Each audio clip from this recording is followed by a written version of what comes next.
From the moment we're born, we all embark on a journey. In some cases, this journey can be very short, and in others, it can last over 100 years. We call this journey aging. There are thousands of benefits to aging. We learn more, we experience more, we develop relationships, we grow as people. If you're lucky enough to experience a long life, it can be filled with happy memories. But in physiological terms, getting older does take its toll on our bodies and our health in ways that we are only just beginning to truly understand. Living, breathing, growing, working, playing, eating, many of the things that define us as living beings also carry a cost. Exposing our bodies to life-giving oxygen creates an environment of oxidative stress on our cells. Breaking down food in our digestive system releases toxins and demands a fairly high energy expenditure.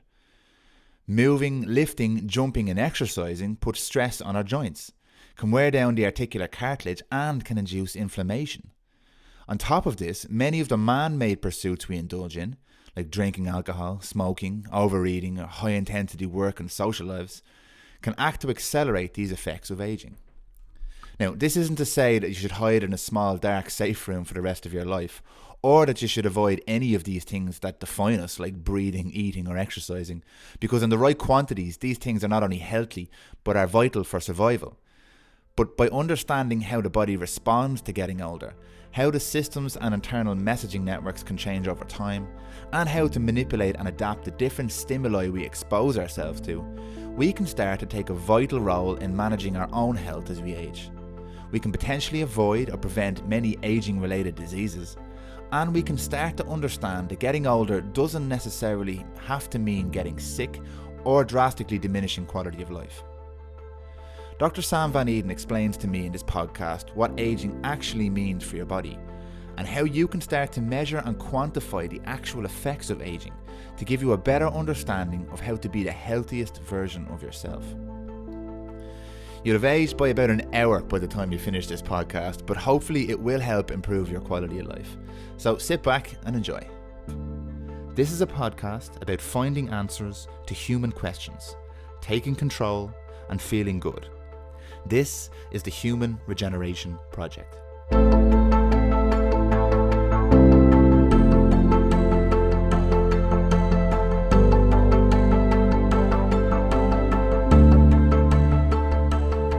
Dr. Sam, welcome back to the podcast. Thank you, Dan. So we'll launch straight into it today. Today we are going to touch on a topic that we have pretty much discussed in all of the podcasts so far, because it is the one of the main reasons people come and see their doctor, not just doctors like yourself, but any doctor, and that topic is aging. So my understanding of aging from having worked with someone like you, and I've obviously an interest in the field, is that aging is not, it is natural, I suppose, quote unquote, but it's not just a normal process that affects everybody the same, or it's not something that's completely benign. Aging can in some ways be classed as a disease because it's a degenerative condition. The longer you live, the more likely you are to have wear and tear or be susceptible to injury or disease or whatever it might be. I always have I don't know if I mentioned that on a previous podcast, the line I always like is we're dying from the moment that we're born. So in a way, aging can be compared to any other medical condition. And for someone like yourself and a doctor like you who practices functional, regenerative, preventative medicine, aging and the symptoms of aging are probably the leading kind of cause for people to come and visit you, and the leading complaint. Even when someone comes and they say to you, Dr. Sam, my heart isn't well or my knee isn't well, what you hear is this is another symptom of aging.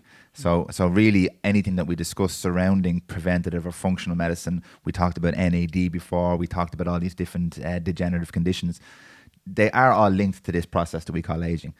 So maybe you might give us your interpretation as a professional in the field of this aging phenomenon and what it means to someone like you, as opposed to someone just off the street who knows they're getting older but doesn't really make the links between getting older and the physiological changes they're going through.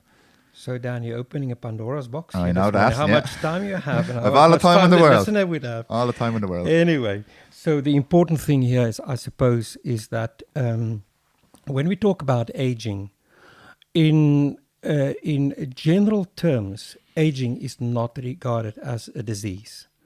And if I put my GP hat on, we're reflecting back on our previous podcasts on functional medicine, etc.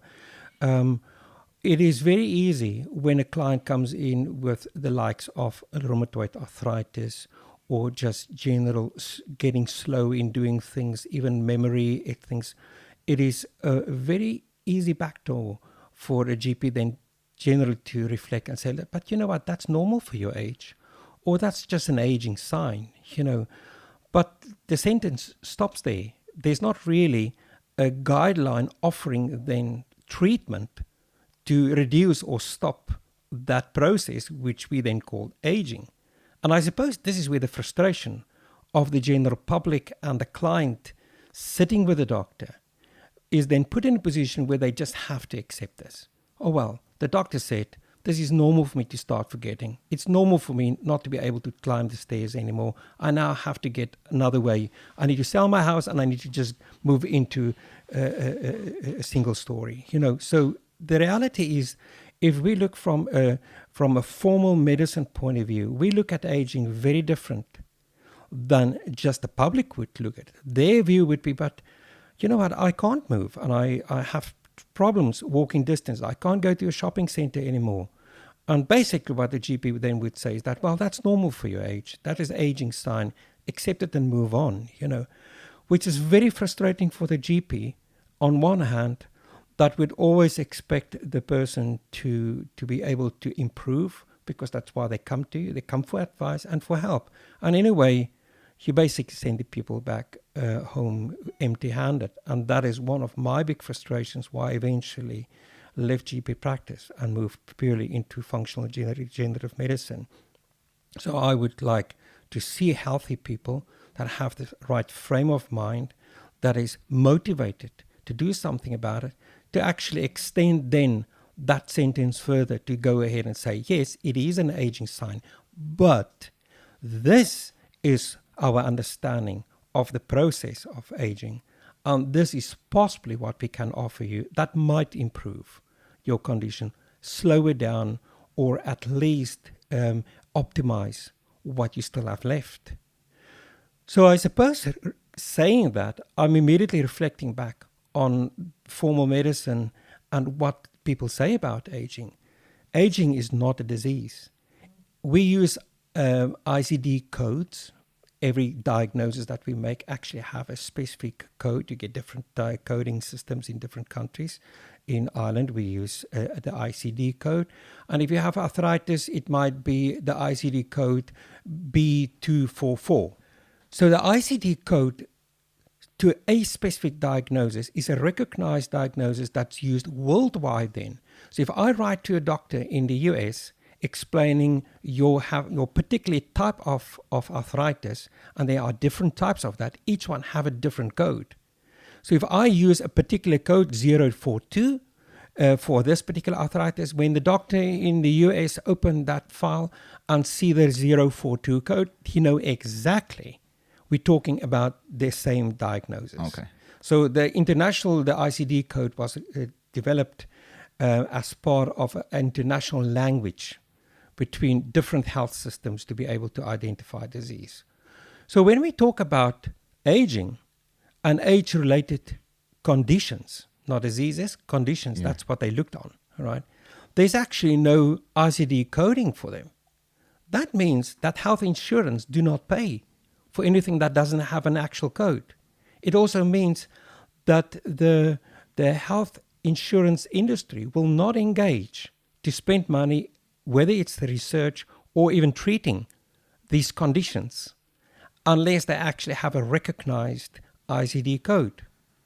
So it becomes a very structured world that we look on. As a patient, you're going to be hugely frustrated when you start understanding that as long as your condition doesn't have an ICD code, you're basically barred from actual intervention. What if we look at it this way? You mentioned rheumatoid arthritis there.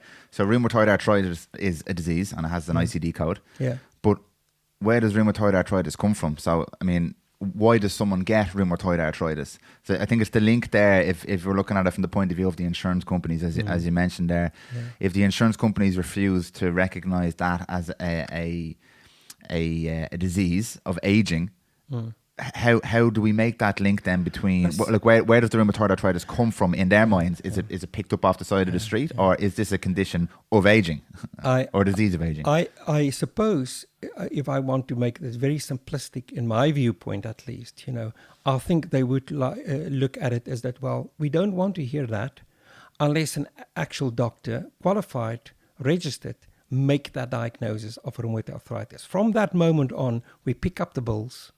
We actually will try to make it better and turn around the disease, etc. But up till that point, where a doctor actually write down a ICD code, you regard it as a normal aging process, which doesn't have an ICD code, which is not covered by insurance, and it's up to you, the patient, to take responsibility to slow down that process. And I suppose this is where functional medicine really kicks in, is that for people who realize something is going wrong, I don't have an actual diagnosis yet, but my mom had, for instance, rheumatoid arthritis. I think I'm developing similar symptoms that she started having. It is now up to you to actually come forward and say, listen, I want to do something about it. And guess what? Until you've seen by a qualified doctor, until your blood test eventually support something like rheumatoid arthritis, or your x-ray show enough destruction to be recognized as a rheumatoid arthritis or osteoarthrosis with destruction of the synovial membrane and the actual intra-articular joint space, you're actually on your own up till that point, where people can actually say, right now, I can justify to the insurance company, I'm putting this ICD code now to your diagnosis because you now have changes in your blood test that supports an autoimmune disease. Now you have X-ray changes that supports you have active rheumatoid arthritis, right? But really, until that point, you're pretty much on your own in the desert.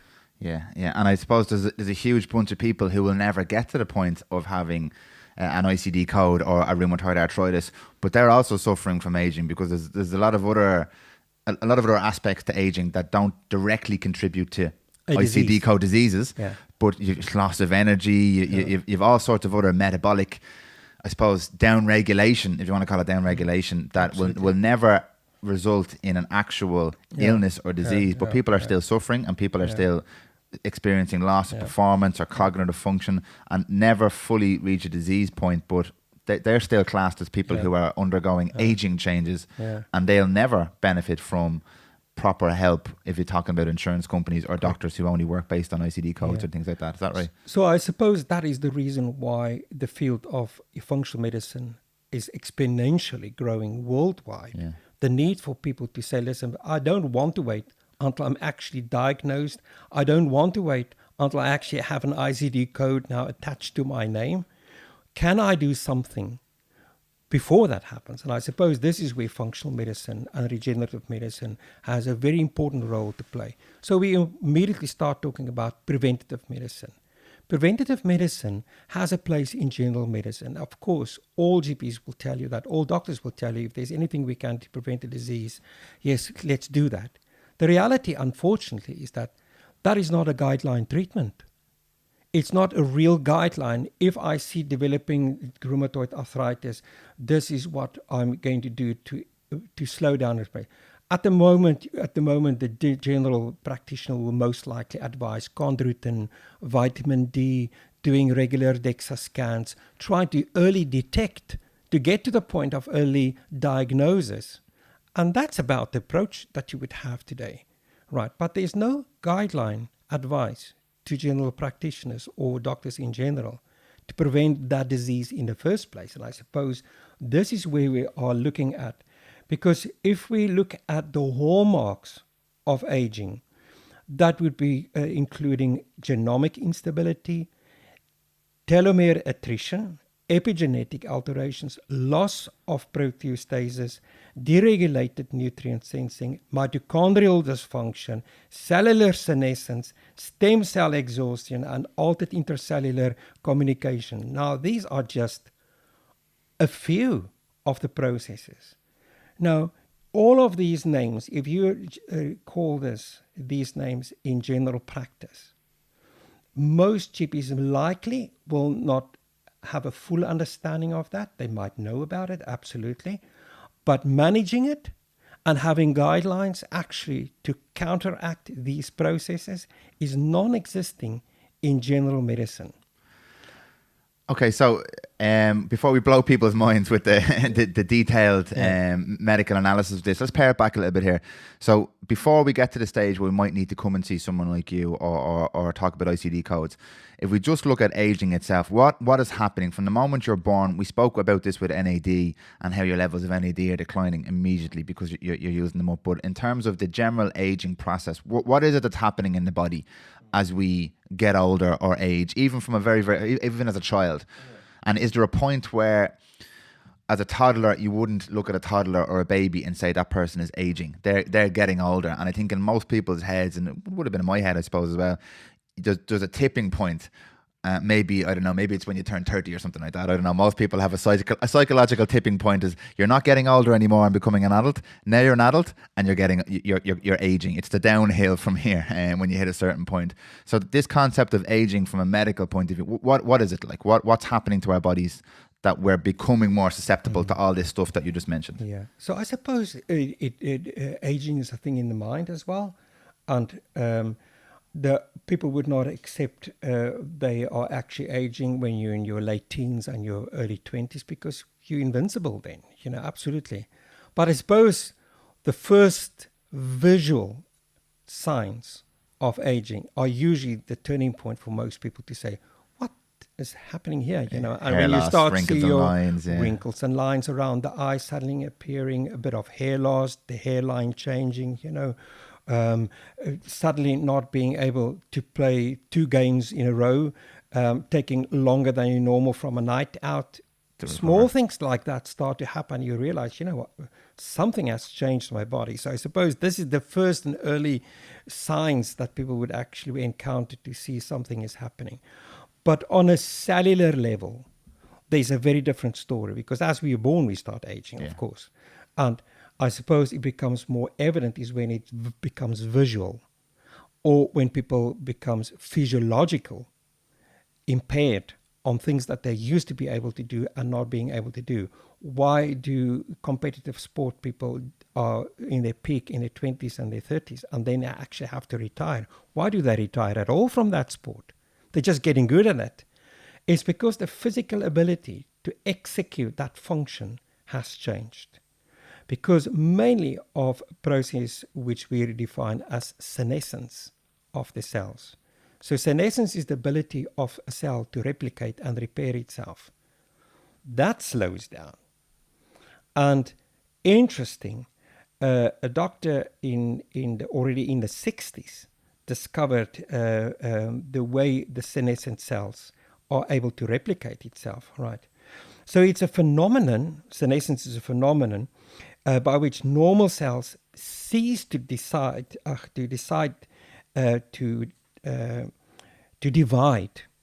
They cease to actually duplicate itself, right? And he discovered, Dr. Hayflick, and it's actually called the Hayflick phenomenon. And he discovered that human fibroblasts can duplicate themselves only about 50 times. Ever.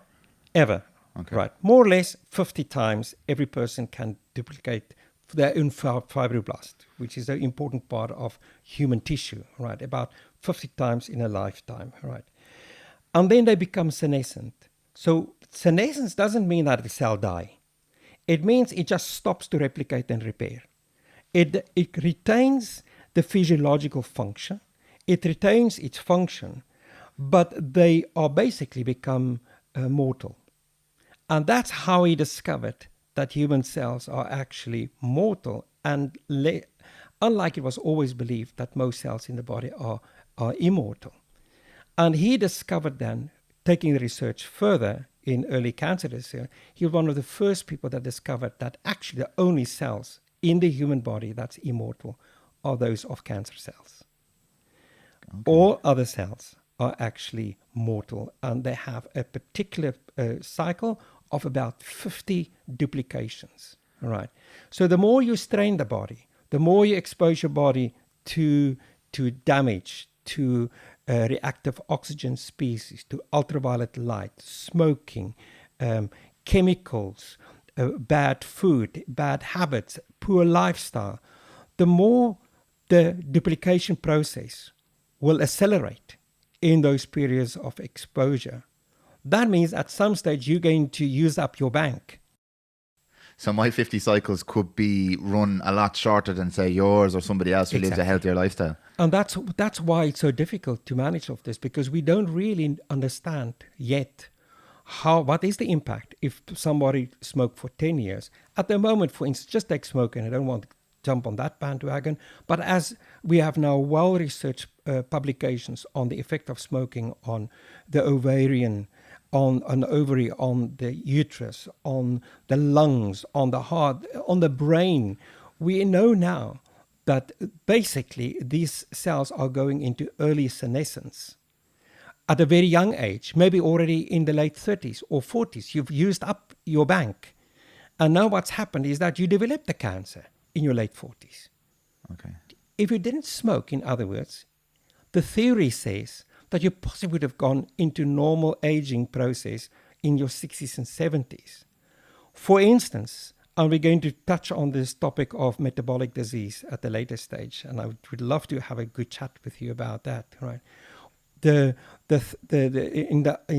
the United States, the general aging population, male and female, are starting to decline again, where it reached really high points and people really got old. Why? Of the threat of metabolic disease. It is the biggest threat to human health ever in the history of mankind, is at the moment obesity, overweight, and insulin resistance. That's the metabolic disease endemic proportions that we find. Contributes also to what we see now happening with associated diseases developing at earlier ages than it should. Because in the end, it boils down to lifestyle. In the end, it boils down to taking responsibility for your own health. Not leaving it to my GP or my health practitioner to take care of my health, but for the person to say, listen, that's it. I need to understand how this works. And until I actually get a diagnosis with ICD-10, until that point, I am fully responsible to slow down this process of senescence. And the question is really, can we slow it down? Absolutely. And this is where functional medicine really makes a big difference in the lifestyle and the quality of life for people getting into the 50s, 60s, 70s. It is really not about longevity and anti-aging as popular demand would like to look at it. I don't think it is people have in mind just, oh, well, I'm now on anti-aging treatment. I think people would view it as, I'm on the best possible health program that I can go on to ensure that I have a high quality of life in a period where I actually should develop disease, which is typically in the 50s, 60s, and 70s. And that's why disease start to really appear in that decade of 50s, 60s, and 70s and gradually accelerate. Why is that? Because very interesting. The human fibroblasts have about 50 cell proliferations and a doubling before becoming senescent, right? And the reality is that the DNA damage accelerates as we get older, and more cells become senescent. In other words, they can't repair anymore. That means if the genetic trigger was there then to develop a lymphoma or a heart disease or rheumatoid arthritis, are left exposed, and that trigger or that gene that starts that disease is unopposed by the immune system, which is now senescent. Okay. Does it make sense? Yeah. So let me see if I can wrap this up in a nice little bow to understand it for myself as well. So we're saying that this theory of senescence, we have 50 cycles in our cell. When we're born, we all have these 50. depending on the stimulus we apply, and when we say stimulus, I'm talking about lifestyle. So I'm talking about lifestyle choices, diet, and forget genetics for a second, because you obviously have your genetic predispositions, but diet, things like smoking, exercise, taking care of yourself, maximizing your quote unquote health. This can draw that 50 cycles out even longer. So the chances of you getting ill or having the wear and tear or the breakdown, it's more likely for you to hit your 60s and 70s before you come across any of these kind of illnesses or injuries.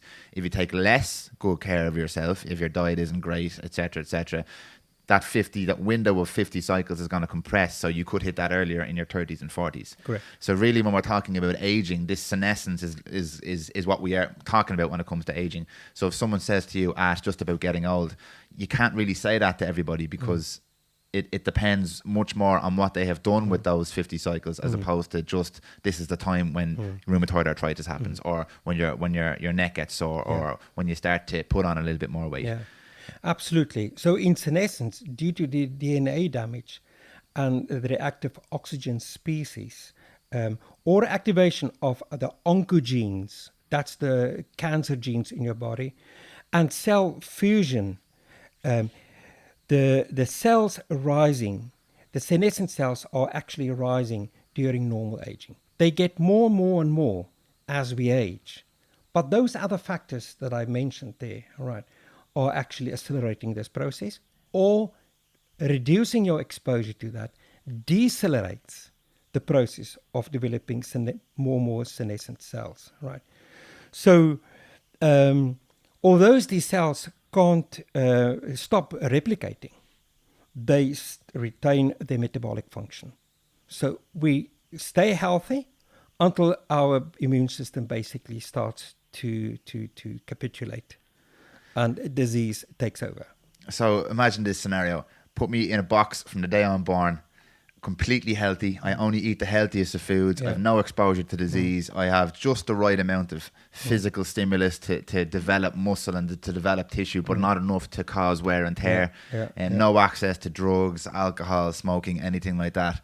I'm still going to have a limit, because I still only have 50 cycles. But could we potentially be looking at 200 years or 300 years of lifespan, as opposed to whatever the average is now, 80, 90 years? Is the theory that the healthier we are, we could stretch this even beyond what's been possible up until now, Yes, if we understand the science? Yeah. If you understand the science, and we try to apply the science of understanding or managing the science and our knowledge better, yes, it is possible. I think there are many publications now has proven that it's possible for humans to reach the age of 120, even 150 is mentioned in some publications, because we're actually managing the telomeres, which is another interesting point that we talk about, but basically managing the process of retaining the senescence of the cells, and to make sure that we slow down this 50 cycles that we have in each basic cell. And what about this spanner in the works? Look at you often see a picture of the Chinese guy who lived to be 127, smoking 20 cigarettes a day for his entire life, or the 35-year-old guy who's lived an absolutely pristine, super clean life, and suddenly drops dead. Are they outside the bell curve? They're the anomalies, the genetic anomalies, or why do you have those? They're those the situations? genetic anomalies. Okay. And what we also recognize is that some people might have a resistance to, for instance, developing cancer. If you look at the sharks don't develop cancer. Why? Because they have a gene that protects them against cancer. Sharks develop cancer? No sharks develop cancer. Didn't know that. Right. So this is an example. So there's huge research going on. Why doesn't sharks actually develop any tumors, or cancers rather? Right. Okay. So it is possible that some people have a predisposed genetic resistance to developing disease or cancers. Right. Just like we already see in some populations within the Japanese communities, where they have a much slower aging. Right. We see that in some populations in South America as well, with the research is going on in these particular families and communities where they known to get old. And it's not only their diet and lifestyle. It is very clearly indication that they have protective genes against disease. And a lot of work that we're going to see in the next 30, 40, 50 years and research in functional medicine and regenerative medicine would be focusing on rather optimizing our knowledge about how do we get these genes to implement them into a form of treatment to resist the immune system to eventually fail. How do we keep our immune system optimal? Because this is the story.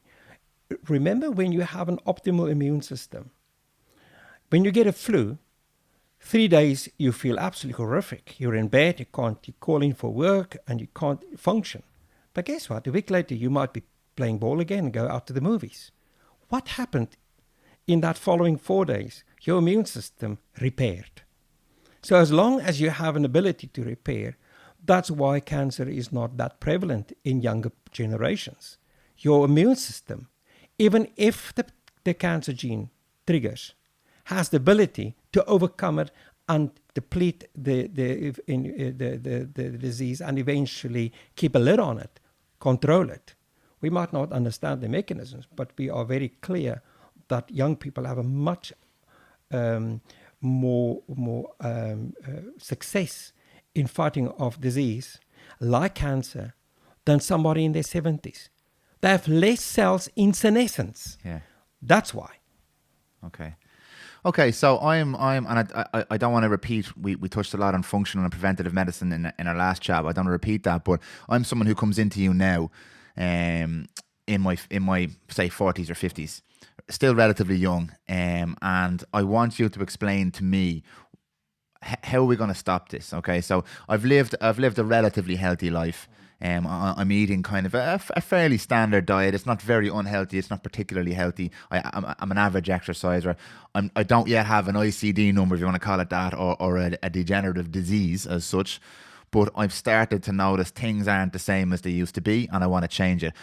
How, as a doctor, and your hands are tied to a certain degree by, we spoke about guideline treatments and stuff like that. How, as a doctor, are you going to help me understand what I need to do? Is it simply just advice on, okay, you need to eat a little bit healthier, or you need to maybe do a little bit more exercise? Or is there a specific, are there measurements that you can take? Are there measures that I can take to really get the last out of my last few cells or last few cycles before they reach that point of senescence? Or how does that process work now? Yeah. If we're just talking about aging related conditions, yeah, and you're not treating me for my arthritis? Yeah. So the focus in functional medicine, and particular in our industry, looking at working with healthy people to prevent disease and how can you prevent eventually getting an ICD number attached to your name, is by changing our therapeutic target. So I suppose that is one of the issues that we have. And the target is very different in functional medicine than in general medicine, where your target is the disease. The target in functional medicine includes then correcting telomere or protecting the telomeres, changing the epigenetic factors that contributes to accelerating the disease that is busy developing, to correct proteostasis or the loss of the normal protein structures of the cells, and to improve the nutrient supply to cells, which is a huge problem when cells are getting ill and they don't get the right nutrients. How do they repair, right? Also, how do we improve or optimize the function of the mitochondria? The mitochondria are the little powerhouses, the Duracells of our body. And if you don't have power, you can't resist changing disease. So as we get older and we lose energy, our ability to fight off disease is reduced, hence the disease develops quicker. So to repair and improve mitochondrial function is absolutely critical. It becomes a target for our industry to improve people and to prevent them develop disease. How can we shut down or change cellular senescence? In other words, how do we keep those cells away from reaching that 50th replication? Can you test? Can you find out what number you're at? No, you can't. Okay. No, you can't. We're not there yet. Yeah. Right. But when we start looking at telomere testing, yes, now we have a relevance, because the shorter the telomeres, the closer you are to running out of your replications of your cells, of the fibroblast cells, at least, you know. And if they test your telomeres, can they tell you, okay, you're 50% of the way there? So in a way, you can think, okay, I have 25 cycles left. I know it's not directly linked, but can they give you that kind of information? Or is it more of a comparative? Right now, you're at such and such. It's more comparative. It's a timeline, rather. All right, okay. To say, now I'm at 40, this is my telomere test. If you could do a test then, and at 50, you do another test, you can actually see the percentage in change. Okay. And this is very exciting in our industry, because now we can start moving into an area where we can start getting numbers and figures to certain health markers. Yeah. And these markers that I'm talking about becomes your targets. So if I know that I have a very short telomeres and I'm only 40 years old, I know that I'm most likely going to have a challenge ahead of me, and I should definitely be more careful about my lifestyle. If I'm 40 and my telomeres, on comparison with the population, is still quite long, I might be one of those individuals that's really going to get 80 or 90. And I would know that actually already at the age of 40. Hi guys. Today myself and Dr. Sam are discussing aging, how to measure its effects, and how a doctor like him uses these measurements to develop treatment plans focused on improving quality of life and longevity. If you'd like to learn more about aging and functional or regenerative medicine, you can visit Dr. Sam's clinic website at www.newsl.com. And if you want any more information about anything we discussed on today's podcast, you can get in touch with us via email at info@humanregenerationproject.com or visit the website at www.humanregenerationproject.com. When we look at general aging in general, the accumulation of unrepaired DNA. So if your body is able to repair it, in other words, when you're in a good health state, your body usually can repair DNA, and taking antioxidants to repair DNA is a route that we can follow to enhance the DNA repairability of the body, right? But there's an accumulation of these unrepaired DNA and damaged cells that leads to altered and dysfunctional gene expression and senescence. So I just want to explain where senescence comes from. It's actually as we age and we expose our body more and more to factors that change the DNA eventually causes the gene expressions, which then drives cellular and tissue aging. That's the actual process. That's the message. That's the message. The cells are getting the message to turn over quicker or turn over slower. But at the same time, we know that the DNA damage also causes the telomere to replicate and repair. So with every cell turnover, the telomere is a gene expression. So it has a particular code to replicate that particular cell structure or cell community. And in the process, the telomere sacrifice a bit of itself. So think about the shoelace that gets shorter and shorter as you wear and tear and play your games, etc. Okay. The shoelace starts to unravel, and that's exactly how you can look at a telomere to say, okay, the telomere is now shorting at a certain distance, and this is what we can start to measure. And telomeres in one cell, because there are different genes and there's different DNA strands, and they're all different, right? When you do telomere testing, you basically measure the range of the telomeres in that particular cell culture, right?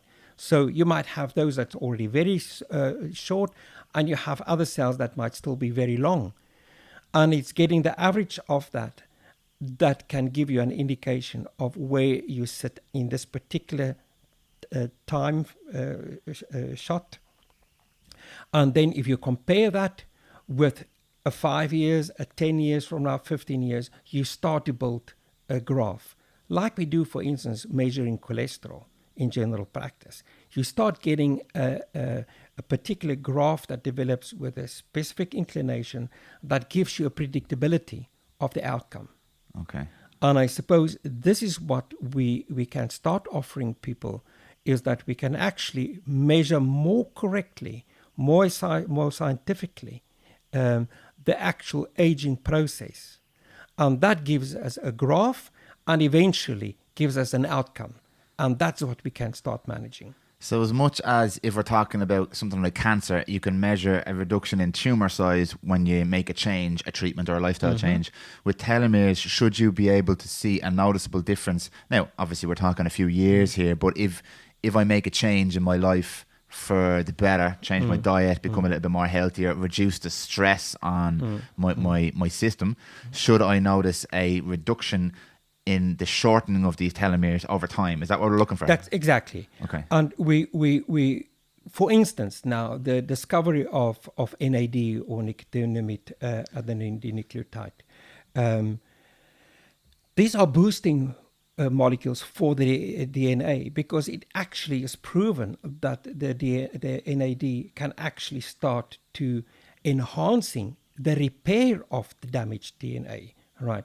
And this promotes health and extended lifespan span in the old and the diseased telomeres.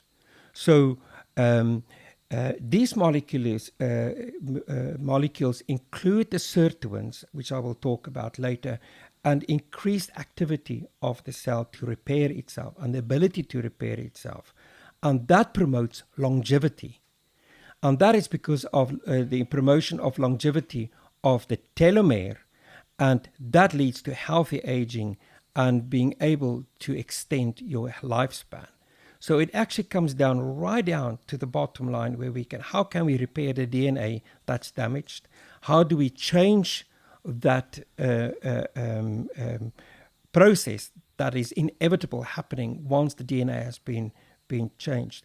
So just by using NAD, amino acids, vitamins, micro elements, we know that they have a direct effect on DNA repair. So if you want to slow down the disease, you need to slow down the process of aging within the telomere population by starting to repair the DNA.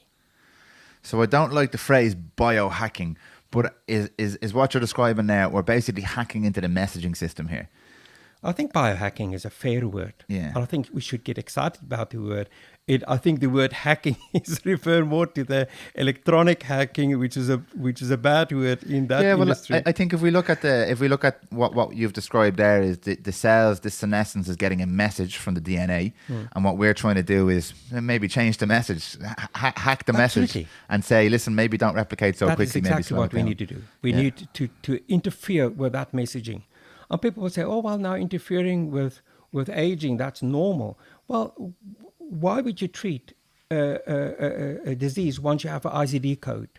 What's the difference? Why would you wait until you have the actual disease and then say it's okay now to take tablets, but it's actually not okay to biohack?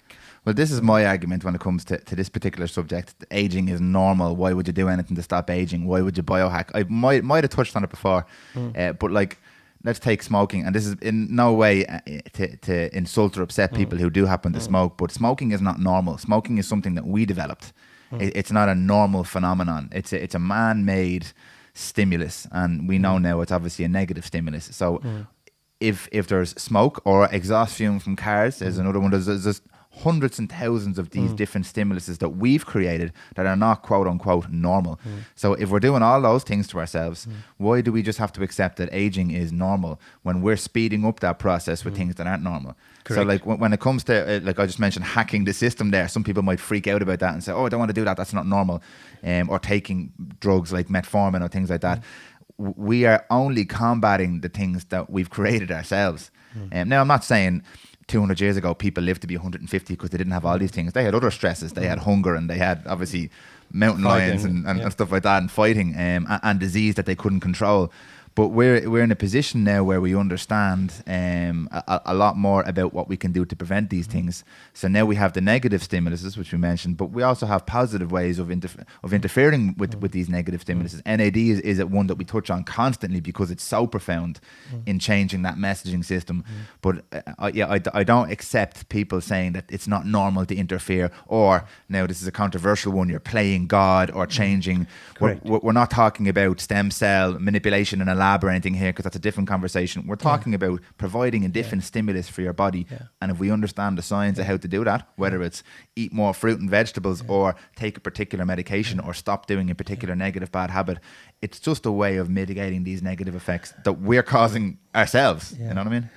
Dan, I suppose reflecting on a personal level on myself when we talk about this subject, I've been treating people for disease for 30 years of my life in general practice.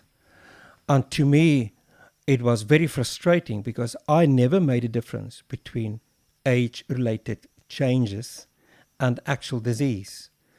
But it is very difficult when you see people struggling with normal aging signs. It is in the end the patient's decision how to engage. If I diagnose hypertension, the guy, it's his choice. I need to give him the guideline treatment. He needs to take the tablets. If he doesn't want to take it, I can't do not much to do that. The same with aging process. I can make people aware of the aging process. In the end, they need to decide, what am I going to do? If this is the treatments that's available, do I want to take it or not? Or do I want now to wait until the actual disease now presents itself? The cells has now gone into a senescent status. This disease is now presenting itself. There's an actual ICD code now attached to my name, right? And in the end, that's what I say. In the end, it is driven by the client. It is a lifestyle decision that people need to come to the point where they decide, okay, am I going to biohack my system? Yeah. Bottom line, yes or no. Am I going to spend time, money, effort, and decision to actually drive this process, which we now start to understand? We still have to learn a lot. I can tell you that. We don't know it all. Absolutely not. I'm not saying that. But we know enough now to make a difference. In this generation, all generations that's now born or now alive can make a difference with what we already know. Okay. So again, just to bring it back to I'm the patient sitting in front of you. Is this what you explain to your patients? Is this the advice you would give your clients in particular, and doctors like you or healthcare professionals like you? Is this the management program to understand the different tools that you have yourself as a person, not even as a doctor or medical treatment, to understand those? That's as big a part of the process for someone like you in terms of combating quote unquote aging as doing a treatment, or like we've mentioned NAD or IV treatments or taking medications or testosterone optimization. As big a part of the process as all of those things is for a person to actually understand they have a lot of control over what happens here. Now, I'm not saying it's easy, and I've had this conversation with a lot of people. It's not easy to make these changes, but I know I would much rather have the information and the choice as opposed to not having the information, which leaves me with no choice, and then I have to wait until I have a disease or an ICD number. So is that part of your treatment protocol, education? I mean, I know it's why we're doing the podcast, but... Well, basically, it is all education, because this is not known to the general public. This is not something that's actually promoted. This is not the type of information you can expect a general practitioner. And we had that conversation. You've got 10 minutes with your client. You don't have time to go into this. You might have a great interest in that, but your focus as a general practitioner is disease management, and that's it. You know, when we look at the functional medicine client, we're talking about a client that is now motivated, that says, I'm going to take that control. I'm going to biohack my system. I'm going to not allow the genetic disease that I know I'm predisposed to get one day. I'm not going to allow that to happen. And if it happens, I'm going to make sure it is at a much later stage. If that is your request to me coming into my practice, I'm going to say, you know what, I'm going to help you. We are going to suggest a treatment plan. We're going to work out the treatment plan that will include lifestyle changes. It will include medication. It might include oral medication. It might include intravenous medication, right?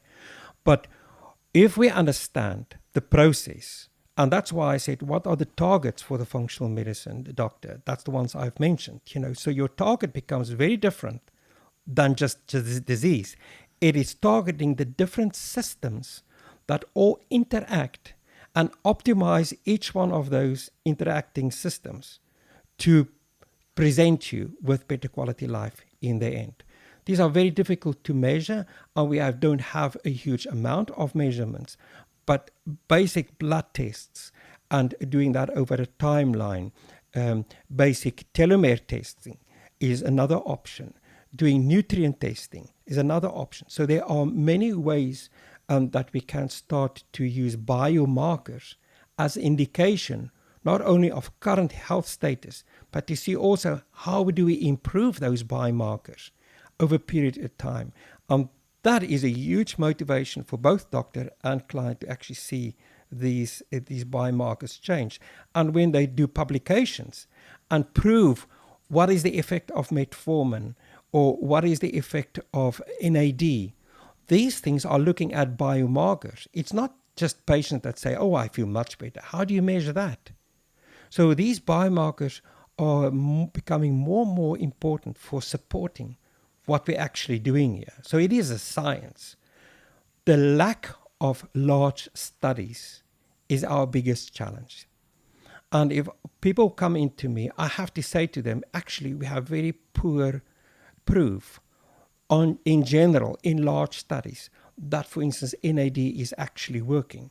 We have very poor publications and level of publication to prove that, for instance, the effect of glutathione, what is the effect of it on a general population? We don't have that, because a lot of that is because pharma companies would not spend money on that.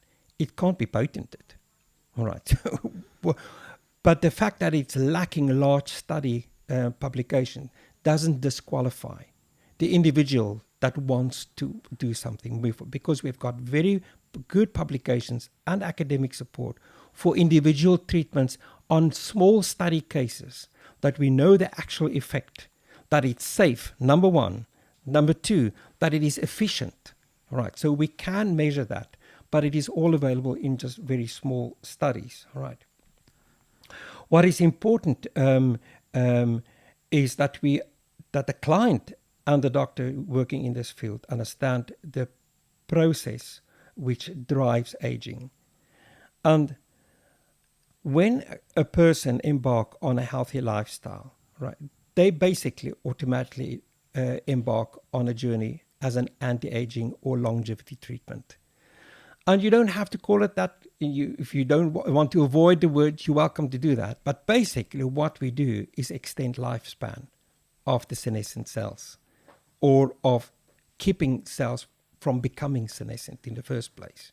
So by definition, it is anti-aging. So if you just come for your functional medicine treatments to optimize your health, you're automatically going to embark on a longevity lifestyle and program. So what about a client who comes in who has already gone through the 50 cycles, the cells are senescent, they've gone through their aging, and they're with you a little bit later in life. They could be in their 70s or their 80s. They're already, maybe they have a disease, maybe they have a cancer or a rheumatoid arthritis or something we talked about.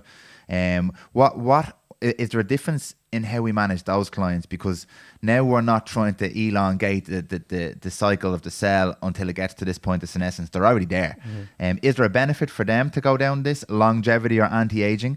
And again, one of the kind of maybe controversial things that we hear surrounding this type of treatment with these types of clients is, this person has cancer. Are you trying to convince this person not to go and have the treatments, the guideline treatments that we think they need, the chemo and the radiotherapy?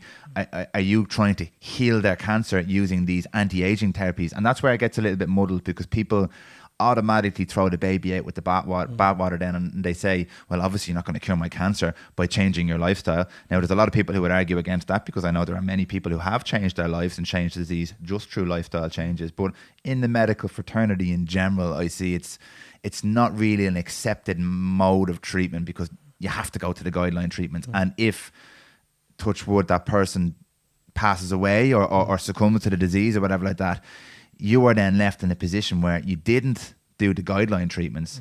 You went down the road of longevity or anti-aging, and this person passed away, probably through absolutely nothing that you have done.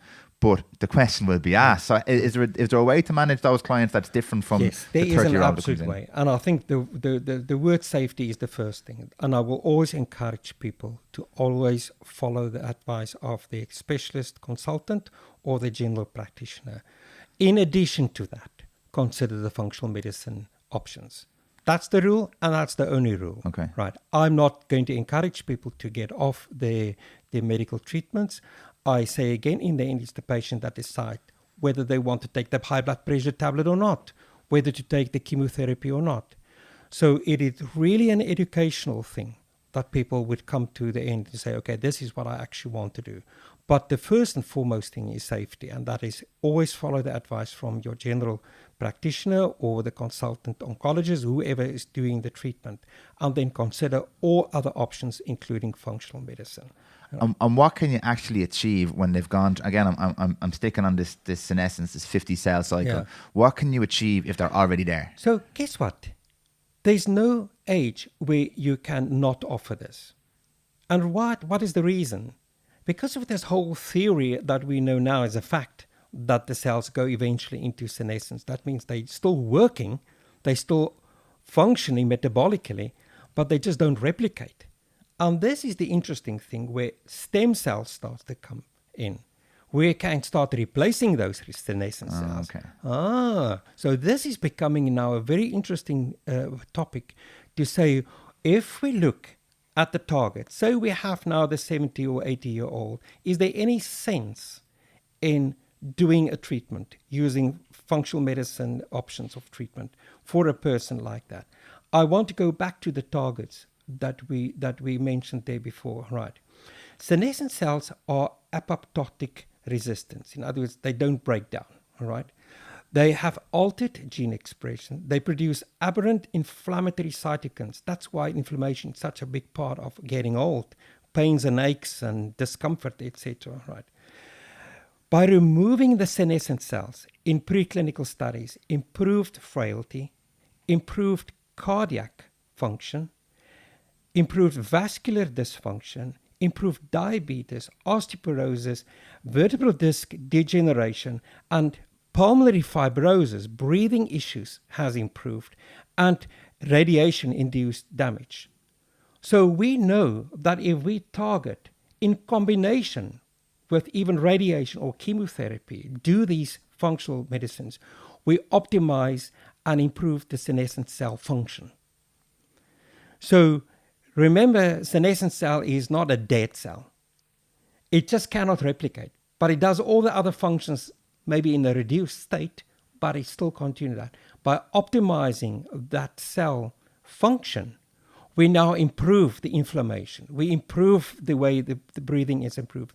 And the facts that I just mentioned are all supported by good publications and academic studies, that you basically optimize the senescent cell function, which gradually reduces with age anyway. Okay. And especially if there's a disease in the body, it accelerates the decrease in function of those senescent cells. All right. So when we look at senolytic compounds as a new focus for biotechnology companies, those are the compounds, the elements, the treatment protocols that's developed to reduce the senescence in the first place. Because whether you're 80 or when you're 40, you might be 40 and already have senescent cells. So age is not related at all. It is not a relative to what you expect anyway to treat. So as a functional medicine doctor, age is actually irrelevant. It gives you an indication of the amount of senescent cells that there might be. It might give you an indication of how aggressive your treatment might be, more aggressive in an older person because of the presence of more senescent cells, etc. But as a rule of thumb, your approach would be nearly the same for everybody, and everyone qualify to have access to these elements and biotechnology markers that we know that is going to make a change. So what is really making the difference here is when we start talking about stem cells. When we introduce stem cells into the body, we now reactivate a lot of those senescent cells. And that is the combination why functional and regenerative medicine sits hand in hand. They sit together because at some stage you're going to come to a point where you optimize the senescent cell to as much as you can. But actually, what if you could have new cells growing? That basically starts a new cycle right from the start. This is where stem cells comes in. And again, we need to make sure that we understand that stem cells also have an exhaustion limit. All right. So they, in an aging body, stem cells also just go to a point. All right. So you can't regenerate a 20-year-old in the body of an 80-year-old. But you can reverse a lot of the dysfunction, yes. And you can improve, maybe you take the function of muscle. And I have experience in my own clinic. I've experienced with my own mom that's over 80 years old now with severe rheumatoid arthritis. For her to 6 weeks later lift, walk in a normal, with no painkillers after 2 stem cell treatments, tells you something about the ability of stem cells to change the already senescent cell population in her joints. That is a good example where you can, to a point, treat with functional medicine, and then you have to introduce stem cell populations to actually rejuvenate the tissue, start a new, fresh beginning, in other words, in communities of cells. And this is where I think big work has still to be done. A lot of research needs to be done still. But it's the intrinsic changes in the adult stem cells that incorporates all of the hallmarks of aging as we listed it. So we know that when we introduce adult stem cells, that it can really change the playing field dramatically. But there are also extrinsic factors that play a systemic circulation factor role. So your extrinsic factors typically would be introducing of intravenous amino acids, the NAD, improving mitochondrial function.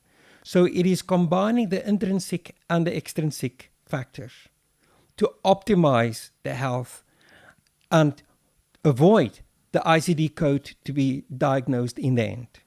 So really the old chestnut of age is just a number is actually truer than we think. True. Because it doesn't really matter what the number is, what the actual age is. Yeah. What you're looking for are the biomarkers that you mentioned, and what you're treating are these deep level metabolic and intrinsic factors that can either, if you're still in that period of 50 cell cycles, can elongate those cycles, or if the cells have already become senescent, you can improve the function of those cells, and with stem cells you can actually almost rejuvenate the cells in a way. So really the age itself doesn't really matter. And when you think about anti-aging, and I know anti-aging is very popular in things like the cosmetic world, you're not looking to become a 30-year-old when you're now a 40-year-old. You're actually looking to change your cell function. That's kind of anti-aging. Correct, yeah. Because we look at the physiological and tissue changes with aging. Because that's what's happening. The anatomy and the physiology changes, and that is functional medicine. It's the study of anatomy and functionality within the human body, right? And the aging process is a variable that it's complex. It involves multiple inherited factors. It is unique to every individual. So we have genetics that is very unique to every individual, and that affects how you're going to age or how disease is going to affect it, right?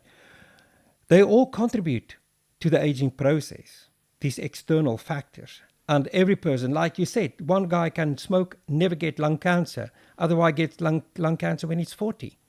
Why is that? It is the individual differences and that resistance to actually developing the cancer that's unique within all different individuals. Right? We also know that system and tissue differential age with several anatomic factors changing over a period of time. So it's really multifactorial, Dan. And it's the job of the functional medicine clinician, who is a specialist in this field, that to recognize these differences and compare it of how should it ideally be, and is recognizing that difference between now and what it should be or predicted to be, that is really highlighting the areas of risk developing in this individual. And guess what? It's like a thumbprint. It's different in every person. Yeah, I'm glad you said that, because a lot of people listen to this kind of stuff and they think, oh, if I'm one of those genetically predisposed people, sure, what's the point? What hope do I have?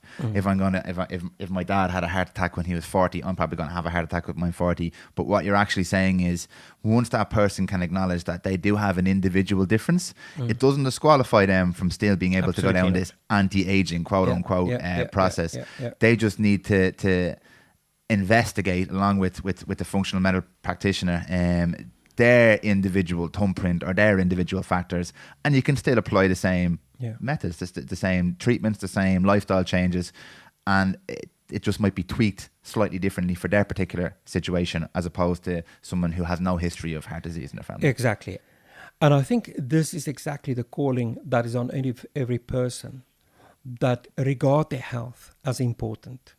You have people that actually feel a hoot about their health and preventing any disease for that matter. They just will call it aging. Oh, that's normal for me, and I'll just accept it. That is also okay. I'm not saying everyone should follow the road to a healthy lifestyle and longevity. I'm not saying that at all.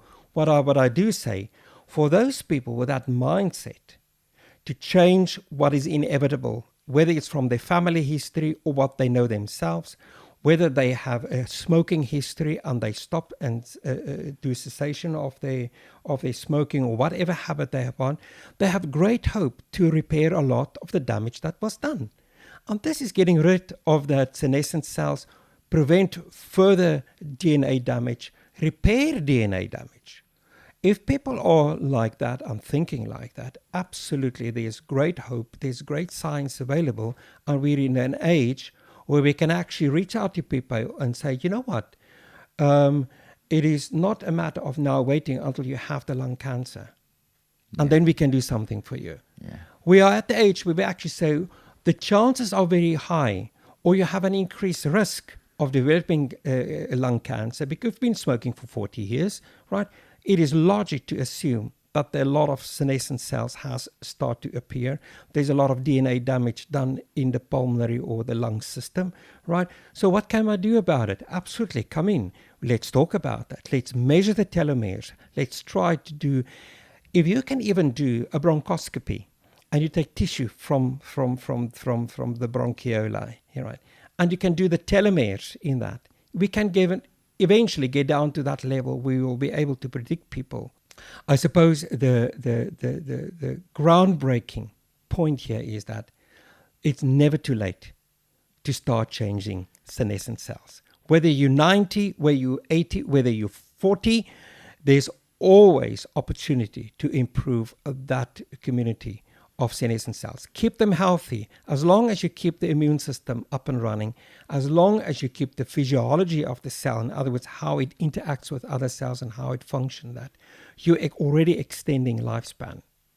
So we haven't found the fountain of youth just yet, but we're a little bit closer. We're a bit closer. We're understanding how to find it, but what it is exactly at this stage is a complex combination of a number of, let's call it, ingredients that you can put into the elixir of youth. And I suppose that is what we can start offering, whether it's a combination of advice, with oral medication, with just general intravenous treatments, and working with your general practitioner and the medication that you're perhaps already taking.